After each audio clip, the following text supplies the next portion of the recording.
Development versus the environment. Can the two forge a mutually reinforcing relationship going forward? In light of global geopolitical tensions and the economic headwinds, do policymakers around the world still have enough political capital to implement their green strategies? Recently, I caught up with Marco Lambertini, the former Director General of the WWF International, and currently he is the co-chair of the BRIGC. Listen to our conversation. So Marco, welcome back to China after what? How many years? Almost 4. Incredible. Almost 4 years. Yes. How do you feel? I love China and I love these gatherings because they offer the opportunity to really talk openly about big global issues and the role of China in addressing and helping address those global issues. So I love to be back. So what do you think have come out of this morning's roundtable with your colleagues from the Ministry of Ecology and the Environment and also colleagues from around the world? A reaffirmation of the need for our society and economy to really begin to transition from what we could define in the shorthand from a nature negative society that has developed at the expenses of nature and the environment, to a nature positive economy, an economy that actually develops using nature as an ally and preserving nature in the meantime. And so sustainable development, in other words, and the role that a large initiative like the Belt and Road Initiative could play in helping this transition towards a sustainable, nature-positive future. Yeah, definitely. There's a Chinese proverb dating back from, I think, 1,000 or 2,000 years ago saying precisely this point, that, fish a good fish, but don't exhaust, all the fish in a pool. Otherwise, that would be in trouble. Marco, tell us a bit about the BRIGC. What is this organization all about and what is it doing now? So this has been obviously an initiative already existing, launched and supported by President Xi at the time of the launch of the BRI. So there was already, as part of this Chinese concept of ecological civilization, there was already a commitment to make the Belt and Road Initiative as green as possible from the beginning. But now that commitment is even stronger because it's not just about making the BRI green. It's actually about making the BRI contributing to a global green agenda. And then there is the linear infrastructure, which is roads, railways, which are actually having an impact on nature, on natural habitats, on biodiversity. And there is a great opportunity here to make sure that actually, by not just looking at mitigating the impact of the road, but looking at the implications of the road for the whole landscape, we can actually not only mitigate the impact of the routing of the infrastructure, but actually we can contribute to the conservation, the protection, sustainable development of the entire region where the infrastructure is based. And so, again, a net positive outcome. Not just limit the damage, but actually do good, contribute to a larger conservation of nature agenda. Yeah. There's something very interesting that we're paying attention to, that is green technology exchange and transfer, that is considered crucial in delivering the promises of the Green BRI. Do we have any specifics regarding the green technologies exchange and transfer, and how are they progressing along the way? Absolutely. I mean, technology obviously, let me say, technology is one part of the solution. Actually, perhaps before technology, you need to actually see the cultural shift that allows to really prioritize the technology for a sustainable development purpose. Our history, our relationship with technology is quite mixed. Very often we come up with great technology, but we don't consider the side effects. I mean, combustion engine, the typical example, was the great revolution of industrialization a century ago. And then here we go, with climate change as a consequence of it. So, there is, technology needs to be embraced within a cultural context of clear directions on decarbonization and conservation of nature. But there is no doubt that technology transfer and innovation in technology is a big component of the answer to sustainability. On energy is obvious.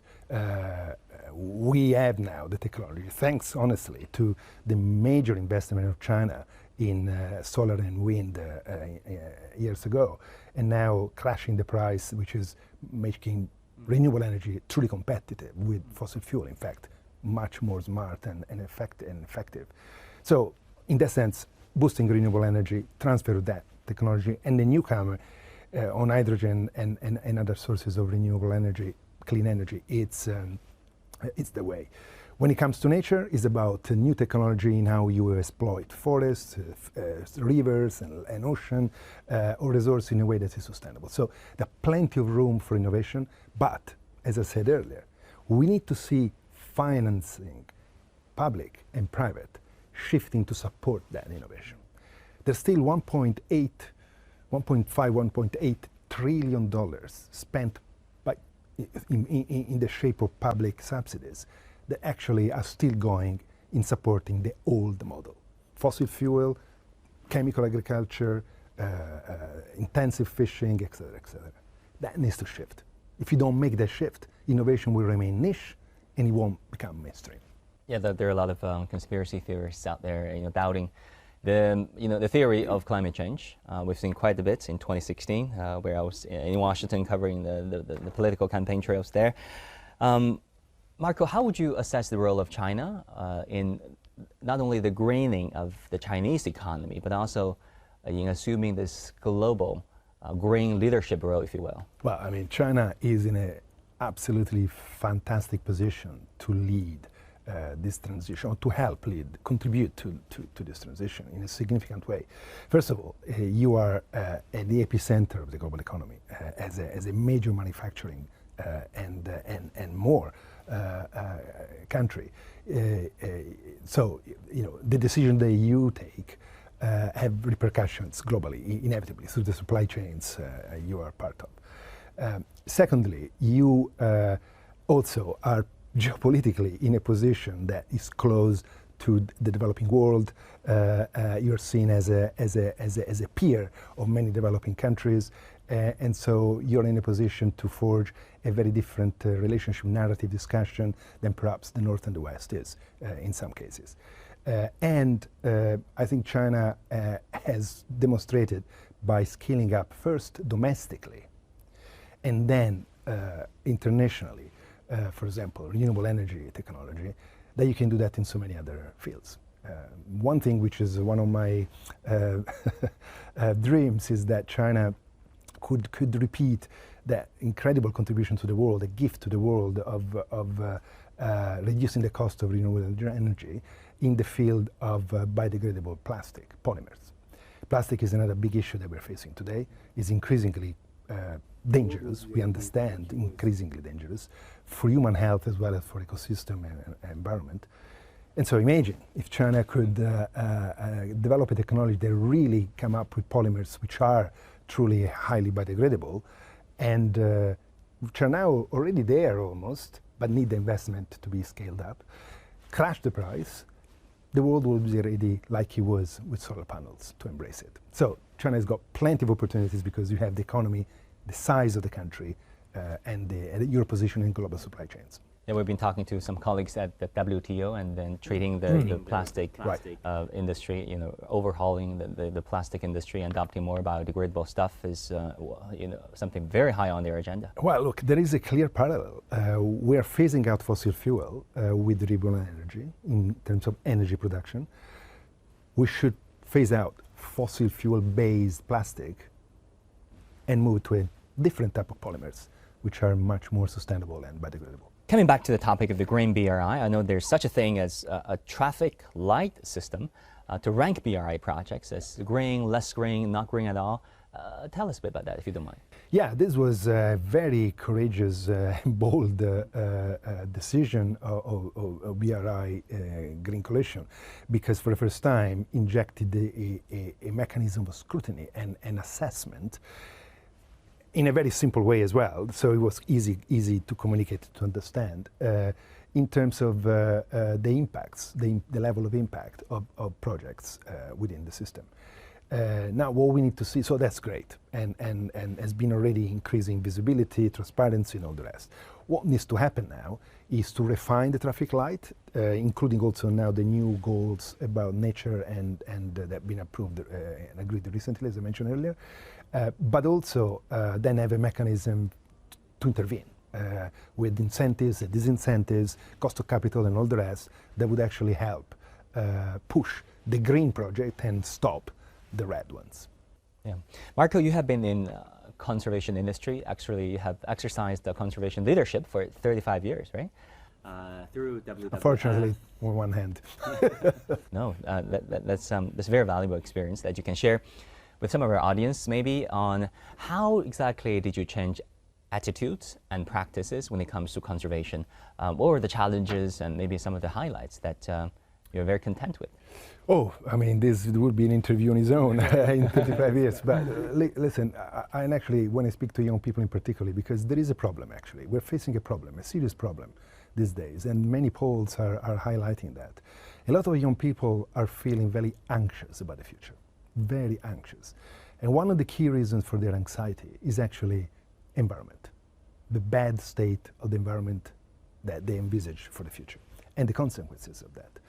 So for me, that has been the biggest